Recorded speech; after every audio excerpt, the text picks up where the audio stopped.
कहानी कुर्सी की मैं बात करते हैं इंडिया अलायंस की। इंडिया अलायंस कहिए, अब कुछ लोग इंडी अलायंस कहने लगे हैं। बहरहाल है तो गठबंधन तो है ही अभी तक।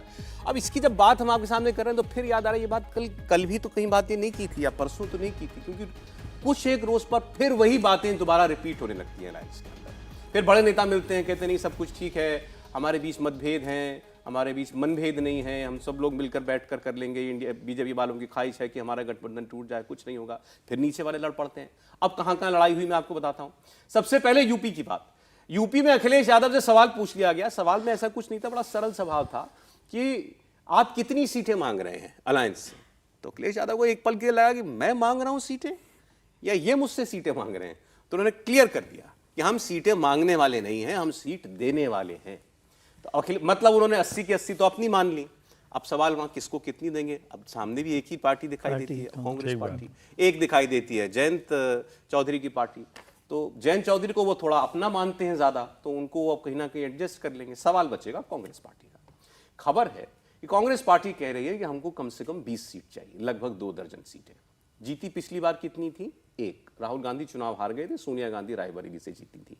अखिलेश यादव कह रहे हैं कि हम आपको देंगे 5। फिर सुनिए, मांग है 20, ऑफर है 5 का। फिर कांग्रेस पार्टी कह रही है कि हम तो 21 सीट जीते थे। कब? 2009 में। तो वो 2009 के फॉर्मूले पर मांग रही है कांग्रेस पार्टी सीटें। अखिलेश यादव कह रहे हैं भैया 19 याद करो। नहीं, मुझे लगता है कि कांग्रेस पार्टी 2009 को इसलिए भी कह रही है कि दरअसल जो अगर राजनीति के लिहाज से देखें तो कांग्रेस की राजनीति में और जो विपक्षी गठजोड़ की राजनीति है वो 2009 बड़ा महत्वपूर्ण है। 2004 की जो सरकार बनी थी वो अटल बिहारी वाजपेयी के जो इंडिया शाइनिंग वो ठीक से लोगों तक नहीं पहुंच पाया मैसेज। लेकिन 2009 में सोनिया गांधी ने विपक्षी अगुवाई की थी, मनमोहन सिंह भले चेहरा थे, तो 2009 उनके लिए बड़ा महत्वपूर्ण है। और जब 21 सीटें जीती थी तब भी ये कहा जा रहा था कि उत्तर प्रदेश में कौन कितनी सीटें जीतेगा। तो मुझे लगता है कि कांग्रेस जो दावा ठोक रही है वो बहुत गलत नहीं है। लेकिन आज के हिसाब से देखें तो कांग्रेस पार्टी के सीट सिर्फ 1, और 1 सीट पे भी कितने समय तक टिकेंगे, क्योंकि उनका भी आधार घटा है। फिर लेकिन तुरंत दूसरी बात आती है कि आप 80 किस आधार पर कह रहे हैं? समाजवादी पार्टी के पास भी तो कुल जमा 5, और जो सबसे मजबूत 2 गढ़ आजमगढ़ और रामपुर वहां हार चुके हैं। अकेले मैनपुरी तो 1 गढ़ बचा है। तो दोनों पार्टियां बराबर खड़ी हैं। एक के पास है रायबरेली, एक के पास है मैनपुरी, यानी वो 2 सीटें हैं जहां वो कह सकते हैं कि हम जीत लेंगे। तो इसलिए ऐसा नहीं कि कांग्रेस पार्टी की डिमांड बहुत गलत है। 80 सीटों में से 20 सीटें जायज मांग है। अगर अखिलेश यादव को यह बात नहीं समझ में आएगी तो शायद उनके लिए और ज्यादा नुकसानदेह हो सकता है। भाई लेकिन तय तो कांग्रेस और अखिलेश यादव को बैठ के करना है ना। अब अखिलेश यादव को तो ये लग रहा है कि मेरी तो सरकार बनते बनते रह गई। वो तो वहां से शुरुआत करता है ना अभी अपनी, मैं पूर्व मुख्यमंत्री हूं।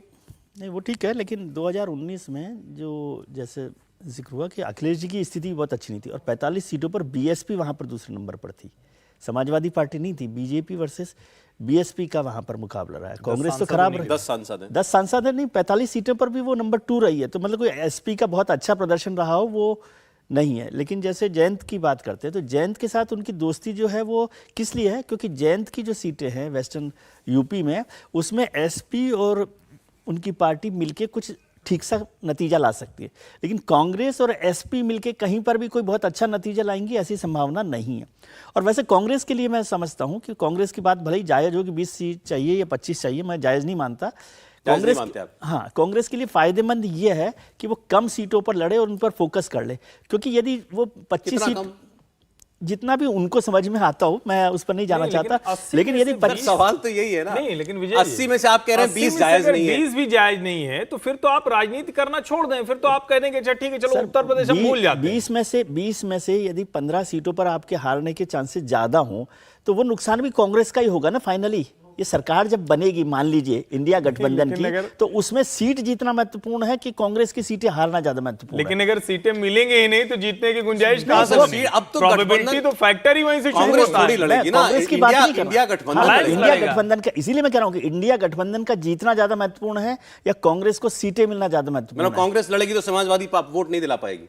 मुझे नहीं लगता कि कोई बहुत बड़ा, ये 25 सीटों में से यदि 20 सीटें कांग्रेस निकाल सकती हो, मैं कह रहा हूं 15 सीटें भी निकाल सकती हो, तो उनको 25 सीटें दी जानी चाहिए। यदि वो 5 सीटें निकाल लें और 20 सीटों का नुकसान कर दे इंडिया गठबंधन की, तो क्या फायदा होगा मुझे बताइए। और फिर वो तो देखा है ना आपने, जब 2017 में आपने रातों रात जब दो लड़कों का साथ पसंद किया था तो उसका क्या नतीजा निकला था? कुछ नतीजा नहीं निकला था। आज की तारीख में इंडिया गठबंधन में कांग्रेस को समझना चाहिए कि उसके पास इंडिया गठबंधन में ज़्यादा से ज़्यादा सीटें आ जाए, उनको जिद नहीं करनी चाहिए। और उत्तर प्रदेश में कांग्रेस का कोई संगठन नहीं है। विधानसभा में आपने देख लिया 2% वोट है, ये लोकसभा सीट तो बिल्कुल भी नहीं आने वाली है बहुत ज़्यादा। आप अमेठी हार सकते हैं, रायबरेली संकट वाला है, तो इसलिए ये बात जो त्रिपाठी जी ने कहा कि मांगना तो चाहे, मांगने का कांग्रेस जो कहेगा तुम्हारी 1 सीट थी, वो कहेगा तुम्हारी 5 थी, क्या अंतर है? यही अंतर है ना। नहीं, ऐसा नहीं है ना। उनके पास कितनी सीटें विधानसभा में समाजवादी पार्टी के पास, आप उसको भी तो देखिए। और समाजवादी पार्टी का संगठन है उत्तर प्रदेश में।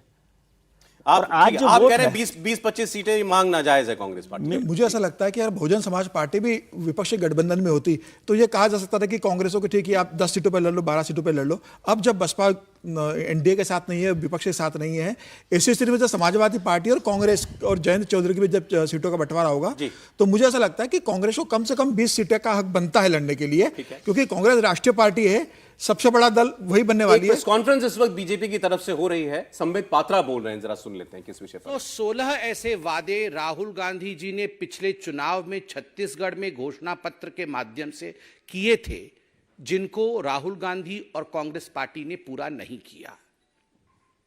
सबसे पहले किसान, जो अन्नदाता है इस देश का, किसानों के लिए प्रधानमंत्री नरेंद्र मोदी जी ने एक योजना आरंभ की, 6,000 रुपए प्रति वर्ष मिलने का, किसान सम्मान निधि का।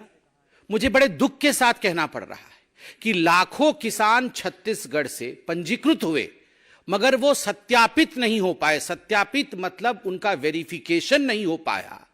राज्य सरकार ने उन्हें वेरीफाई नहीं किया, सत्यापित नहीं किया, इसलिए ये लाखों किसान आज छत्तीसगढ़ में प्रधानमंत्री नरेंद्र मोदी जी के किसान सम्मान निधि के 6,000 रुपए प्रति वर्ष से वंचित हैं।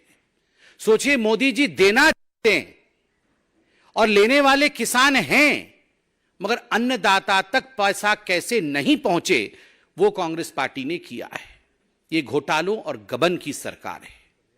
बंधुगण, छत्तीसगढ़ में आप सभी जानते हैं तेंदूपत्ता और उसका जो कारोबार होता है, तेंदूपत्ता पिकअप करना, उसको बोरों में बंद करना, और उसका कारोबार एक बहुत विशाल कारोबार है। मुझे बड़े दुख के साथ कहना पड़ रहा है कि आरोप पत्र में जो हमने लिखा है उसका जवाब कांग्रेस को देना पड़ेगा। चरण पादुका और साड़ी वितरण, मतलब जूते चप्पल और साड़ी वितरण का काम हमारी सरकार जब 15 वर्षों तक छत्तीसगढ़ में थी, तब हमारी सरकार भारतीय जनता पार्टी की सरकार करती थी। इस योजना को क्यों रोक दिया गया? और केवल इतने ही नहीं, तेंदूपत्ता वितरण के काम में, तेंदूपत्ता कलेक्शन के काम में जो दिन तय होते हैं, उन दिनों की संख्या को कम किया गया। और आपको जान के आश्चर्य होगा कि 4 वर्ष तक जो बोनस तेंदूपत्ता पिकअप करने वाली खासकर महिलाएं होती हैं, उनको नहीं दिया गया है। तो बीजेपी छत्तीसगढ़ की सरकार को लेकर के हमलावर थी इस वक्त, और कांग्रेस पार्टी के लिए कहा कि कांग्रेस का चेहरा बड़ा खौफनाक है। राहुल गांधी ने जो वादे किए थे उनकी हकीकत बता रहे थे। राहुल गांधी कल छत्तीसगढ़ में ही थे और वहां वो कह रहे थे कि हमने जो वादे किए थे आपसे, हमने वो पूरे किए हैं। उसी के ऊपर पलटवार आज कांग्रेस पार्टी बीजेपी की तरफ से किया जा रहा था। बीजेपी छत्तीसगढ़ की बात करती है तो लगता है कि चुनाव में वो भी लड़ रही है। चर्चा नहीं होती है छत्तीसगढ़ में, पहली बार सुना। ये मैं इसलिए नहीं कह रहा हूं कि वहां क्या मतलब बीजेपी वहां है नहीं फाइट में, बात नहीं होती है बीजेपी की कि भाई कौन है आपका चेहरा, कौन है, कौन क्या इश्यूज को छोड़ रखा उन्होंने। नहीं आता मुझे तो लगता है कि बीजेपी बीच बीच में बात इसलिए कर लेती है कि हम लोग ध्यान में रहे कि वो भी लड़ रहे हैं। वरना आप बताइए, इतने समय से हम लोग लगातार चर्चा करते हैं। खुद बीजेपी में बताइए आपके कोई नेता की चर्चा होती है क्या? मोदी जी की रैली ना हो तो आप पता न कर पाए कि क्या है। वहां नेता जो पहले रमन सिंह जब से मुख्यमंत्री से बाहर हुए हैं, तब कोई कार्यक्रम नहीं है। इनको पता ही नहीं कि कौन सी लीडरशिप होगी, कौन सा कार्यक्रम होगा। जो खुद आज कह रहे हैं, जो अभी प्रेस कॉन्फ्रेंस में सुन रहा हूं, अगर इतना बड़ा मुद्दा है कि वो 6,000 रुपए खाते में नहीं जा पा रहे हैं किसानों के, तो भाई अभी तक क्या कर रही थी भारतीय जनता पार्टी? इस पर तो इतना बड़ा हंगामा होना चाहिए था कि देश को पता चल जाता कि कौन किसके पक्ष में खड़ा है। तो मुझे तो लगता है वो इसीलिए प्रेस कॉन्फ्रेंस करते हैं कि सबको पता रहे कि नहीं भाई, छत्तीसगढ़ में भी हम लड़ रहे हैं। चले, हम इंडिया गठबंधन की बात कर रहे थे, हमने यूपी की बात की कि 20-25 सीटें कांग्रेस पार्टी की मांग है। अखिलेश यादव 4-5 सीटें जो हैं वो चाहते हैं ज्यादा से ज्यादा की मिले कांग्रेस को, बाकी पर वो खुद लड़ना चाहते हैं। यूपी के बाद हम बात करते हैं पश्चिम बंगाल की। पश्चिम बंगाल में अब अधीर रंजन चौधरी को कैसे रोकें? ये ममता बनर्जी तो क्या समझेंगी, कांग्रेस पार्टी नहीं समझ पाई आज तक कि इनको कैसे चुप कराया जाए कि भाई गठबंधन है हमारा, हमारी साथी नेता है, मत बोलो इनके खिलाफ। लेकिन वहाँ की राजनीति कुछ ऐसी है और चौधरी साहब कुछ पर्सनैलिटी ऐसी हैं कि बात बन नहीं पाती। अब ममता बनर्जी गई थी एक इन्वेस्टर समिट करने के लिए, इन्वेस्टर से मिलने के लिए स्पेन और यूएई। वहाँ गई, वहाँ उन्होंने इन्वेस्टर से मुलाकात की, अब लौट आई हैं। तो अधीर रंजन चौधरी ने बोला कि बताइए हमारे लिए क्या लेकर आई हैं आप, मतलब राज्य के लिए क्या लेकर आई हैं आप। फिर उन्होंने कहा 3 लाख रुपए के कमरे में रहती हैं और यहाँ हमसे कहती हैं मैं तनख्वाह नहीं लेती हूँ। ममता बनर्जी अपनी सैलरी नहीं पिक करती है। तो ममता बनर्जी, और आप बड़े सादा लिबास में रहती हैं, उनका जीवन वाकई बड़ा सादा जीवन है, इसमें कोई शक नहीं है। तनख्वाह नहीं लेती हैं, अपने गुजर बसर के लिए, अपने निजी खर्चों के लिए वो कहती हैं कि जो उनकी किताबें हैं उनकी रॉयल्टी आती है, वो पेंटिंग बनाती हैं, पेंटिंग्स जो हैं, पेंटिंग के कदरदान जो हैं वो खरीदते हैं, तो ये उनका सोर्स ऑफ इनकम है। लेकिन अधीर रंजन चौधरी कह रहे हैं कि 3 लाख रुपए के कमरे में होटल में स्पेन में जाकर के जो पूरा डेलीगेशन था ममता बनर्जी समेत वो जाकर के रुके थे, तो इसका पैसा कहां से आया? अब गठबंधन में ये सारी बातें हो रही हैं। अधीर चौधरी साहब को लगता है कि भाई नहीं, गठबंधन आपने दिल्ली में कर लिया, कोई हमसे पूछ के थोड़ी किया है। नहीं विजय जी, नहीं आप नहीं, अधीर रंजन जी के लिए आपने बहुत अच्छी लाइन कही कि जब कांग्रेस पार्टी उनको नहीं समझ पाई है तो ममता बनर्जी क्या समझेंगी। और उनका वही वाली बात है जो अभी हम पहले भी चर्चा कर रहे थे बीजेपी को लेकर भी, कि सेंट्रल लीडरशिप की स्टेट यूनिट के समझ में बहुत फ़र्क होता है। क्योंकि स्टेट यूनिट को लगता है कि जब तक वो अपनी पार्टी से, वहाँ की जो दूसरी पार्टी है बराबर की, उससे लड़ाई नहीं करेंगे तो उनका सर्वाइवल मुश्किल होगा। इसलिए वो सर्वाइवल के लिए हमेशा कुछ ना कुछ करते रहते हैं।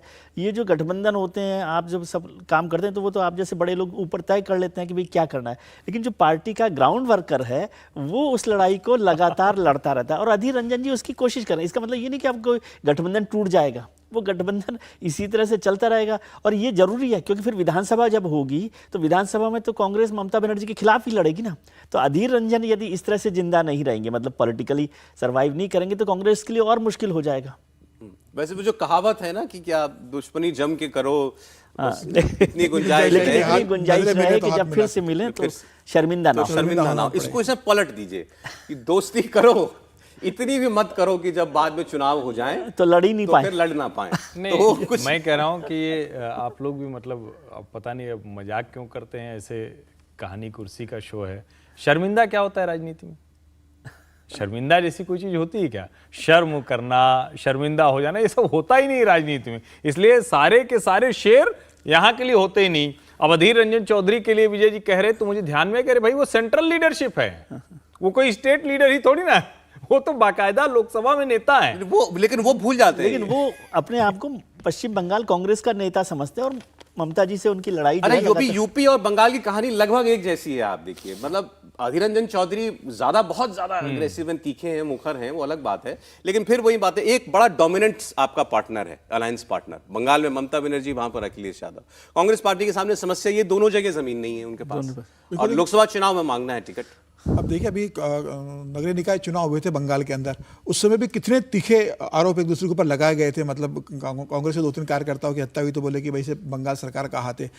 तो मुझे ऐसा लग रहा है कि भाई ममता बनर्जी किसी भी स्थिति में कांग्रेस को बहुत ज़्यादा स्पेस देने को तैयार नहीं है। और अधीर रंजन चाहते हैं कि हम बताएं कि हम राष्ट्रीय पार्टी और बंगाल में भारतीय जनता पार्टी के बाद अगर हमारी स्थिति बनी हुई है तो हमें नंबर 2 पे आना है। अधीर रंजन चौधरी अपनी जमीन वहां तलाश है कांग्रेस के लिए, और चाहते हैं कि वहां मुस्लिम वोट बैंक जो है वो बड़ा वोट बैंक कांग्रेस के पास शिफ्ट हो जाए किसी भी तरीके से।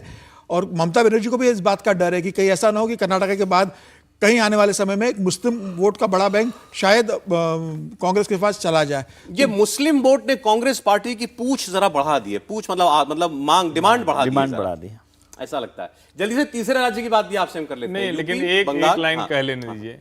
अच्छा, मैं ये कहूंगा कि सारे लोग सादगी से रहें, सब पेंटिंग बना पाएं और पेंटिंग से सबको रॉयल्टी मिले। और या तो फिर प्रियंका जी जैसा हो कि पेंटिंग कोई दूसरे की भी हो तो भी अच्छे से खरीदने वाला हो। मतलब ये भी एक व्यवस्था होनी चाहिए, तो राजनीति में अच्छा रहेगा, लोग दूसरी तरह से नहीं लेंगे, सैलरी वगैरह नहीं लेंगे, ये भी एक अच्छा रहेगा। उसके लिए पेंटिंग करना भी आना भी जरूरी नहीं, जरूरी नहीं, दूसरा कोई नाम बना याद के नहीं दे, हम दे दें उसको, तो ये भी रहे तो अच्छा है। मैंने कहा कहानी कुर्सी में, कुर्सी का मसला है ना। चलिए तीसरा प्रियंका राज्य जी के बेटे पंजाब। जो है ना वो अच्छी पेंटिंग बनाते पंजाब में विचित्र परिस्थिति है भाई साहब। पंजाब के अंदर कांग्रेस पार्टी के नेता प्रताप सिंह बाजवा, ये क्या सीनियर लीडर है, प्रताप सिंह बाजवा कह रहे हैं कि हम 32 एमएलए आम आदमी पार्टी के हमारे संपर्क में हैं, ये 24 का चुनाव हो जाने दीजिए, 2 महीना नहीं टिकेगी भगवंत मान की सरकार। भगवंत मान ने बाकायदा प्रताप सिंह बाजवा का नाम लेकर के सोशल मीडिया पर लिखा कि मैं आपकी फ्रस्ट्रेशन समझ रहा हूं कि आप मुख्यमंत्री नहीं बन पाए कांग्रेस पार्टी में रहते हुए, लेकिन चुनी हुई सरकार गिराने की साजिश मत कीजिएगा। तो यहां तो यही भरोसा नहीं है कि कब ये कुछ हाथ में जो आया लेकर के दौड़ पड़े एक दूसरे के ऊपर। पंजाब में जो ये भी वही मामला है ना कि सेंट्रल लीडरशिप और स्टेट यूनिट का झगड़ा है। और बाजवा साहब तो वैसे सही बात है कि वो लंबे समय से इंतजार कर रहे हैं, वो हमारे कैप्टन साहब भी रहे तब भी वो कोशिश कर रहे थे, फिर सिद्धू साहब आ गए तब भी वो कोशिश कर रहे, फिर चन्नी साहब आ गए तब भी वो कोशिश कर रहे थे, तो वहाँ पर नहीं हुआ। लेकिन वहाँ भी वही झगड़ा है कि बाजवा साहब अपने आप को स्टेट लीडर समझते हैं और उनका झगड़ा वहाँ की स्टेट यूनिट जो आम आदमी पार्टी आज की तारीख में, पहले वो अकाली दल के साथ लड़ाई लड़ रहे थे, तो उसकी आप इस बात पर यकीन करते हैं कि जिसको ऐसा मैंडेट वहां मिला हो जबरदस्त लोग विधानसभा चुनाव में 32 विधायक आम आदमी पार्टी के कांग्रेस के संपर्क में, सरकार गिरा देंगे। पॉलिटिक्स में जैसे अभी त्रिपाठी जी ने कहा ना कि शर्मिंदा और बयानों पर आप है ना इतना गंभीरता से मत लिया कीजिए। इंडिया टीवी हर वक्त हर जगह डाउनलोड करने के लिए सर्च करें India TV news Google play store या ऐप स्टोर पर।